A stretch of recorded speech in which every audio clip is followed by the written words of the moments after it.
Hello my dear students, आज करेंगे हम क्लास 10th की विज्ञान की वर्कशीट नंबर 32 बच्चों। आज हमारी डेट है 22। विद्यार्थी के नाम में आप अपना नाम लिखेंगे और कक्षा अध्यापक के नाम में आप अपने टीचर का।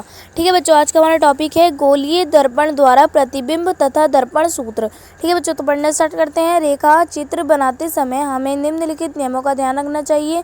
कोई दो परावर्तित प्रकाश किरणों का प्रतिच्छेदन बिंदु बिंब के प्रतिबिंब की स्थिति देता है। प्रतिबिंब की स्थिति ज्ञात करने के लिए निम्नलिखित में से किन्हीं दो प्रकाश किरणों को लिया जाता है। ठीक है बच्चों, मुख्य अक्ष के समांतर प्रकाश किरण परावर्तन के बाद अवतल दर्पण के मुख्य फोकस से होकर जाती है तथा उत्तल दर्पण में फोकस से जाती हुई प्रतीत होती है। ठीक है बच्चों, फिर है हमारा, नीचे बढ़ते हैं। अवतल दर्पण के वक्रता केंद्र से गुजरने वाली या उत्तल दर्पण के वक्रता केंद्र की दिशा में जाती हुई प्रकाश किरण परावर्तन के बाद उसी पथ पर वापस जाती है। ठीक है बच्चों, ये देखते हैं। अवतल दर्पण के फोकस से जाने वाली प्रकाश किरण या प्रकाश किरण जो उत्तल दर्पण के फोकस की ओर जाती है, परावर्तन के बाद मुख्य अक्ष के समांतर जाएगी। ठीक है बच्चों, फिर नीचे देखते हैं। अवतल दर्पण या उत्तल दर्पण पर बिंदु P दर्पण के ध्रुव की ओर तिरछी आपतित प्रकाश किरण तिरछी परावर्तित होती है। ठीक है बच्चों, नीचे देखते हैं। गोलीय दर्पण अवतल और उत्तल। ठीक है, वस्तु की विभिन्न स्थितियों के लिए रेखा और प्रतिबिंब की स्थिति के लिए NCERT पाठ्य पुस्तक अध्याय 10 देखें।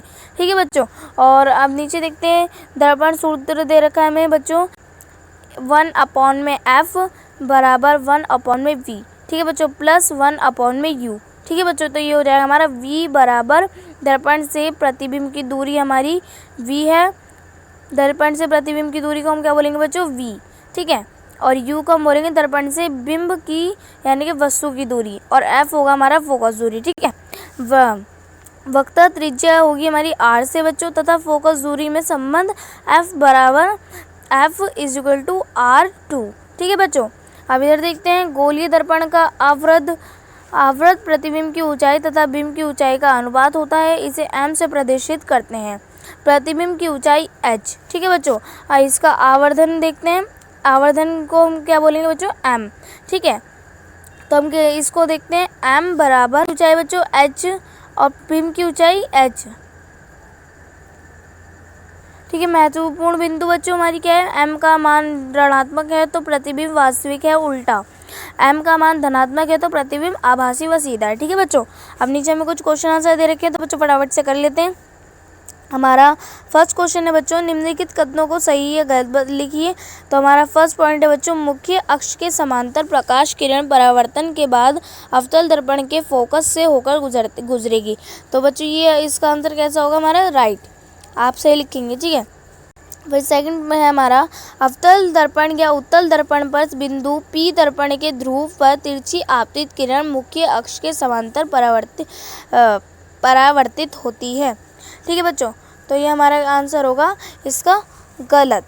ठीक है बच्चों, जो आपतित हमारी किरण होती है वो मुख्य अक्ष से समांतर परावर्तित नहीं होती। ठीक है, फिर थर्ड है हमारा बच्चों, अवतल दर्पण के वक्रता केंद्र से गुजरने वाली या उत्तल दर्पण के वक्रता केंद्र से केंद्र की दिशा में निर्देशित किरण परावर्तन के बाद उसी पथ पर लौट जाती है। तो बच्चों ये होगा हमारा सही आंसर। ठीक है, आप लिखेंगे यहाँ पे सही। ठीक है, फिर सेकंड क्वेश्चन है बच्चों हमारा, यदि गोलीय दर्पण की वक्रता त्रिज्या 40 सेंटीमीटर है तो फोकस दूरी ज्ञात करो। ठीक है बच्चों, कैसे होगा? F बराबर R2। तो ये कैसे होगा बच्चों? हमारा R क्या है? हमारा 40 है, तो आप लिखेंगे F बराबर 40 और अपॉन में होगा हमारा 2 बच्चों, और F बराबर क्या हो जाएगा हमारा? 2 से हम 40 को काट देंगे तो हमारा 20 बचेगा, तो ये हो जाएगा हमारा 20 सेंटीमीटर स्क्वायर। ठीक है बच्चों, यह हो जाएगा हमारा आंसर। फिर थर्ड क्वेश्चन है बच्चों हमारा, अवतल दर्पण आभासी तथा आवर्धित प्रतिबिंब बनाता है, बिंब की स्थिति होगी। तो बच्चों A फोकस पर, B फोकस और ध्रुव के बीच, C फोकस और वक्रता केंद्र के बीच, और D है बच्चों हमारा वक्रता केंद्र से परे। तो बच्चों इसका आंसर क्या होगा हमारा? B। तो बच्चों इसका आंसर क्या होगा हमारा? B, फोकस और ध्रुव के बीच। ठीक है। फोर्थ क्वेश्चन है बच्चों हमारा, प्रतिबिंब की स्थिति सी पर तथा बिंब के समान आकार की है। बिंब की स्थिति होगी, ऑप्शन पढ़ लेते हैं बच्चों पहले, ए फोकस पर, बी फोकस और ध्रुव के बीच, सी फोकस और वक्ता केंद्र के बीच, डी वक्ता केंद्र पर।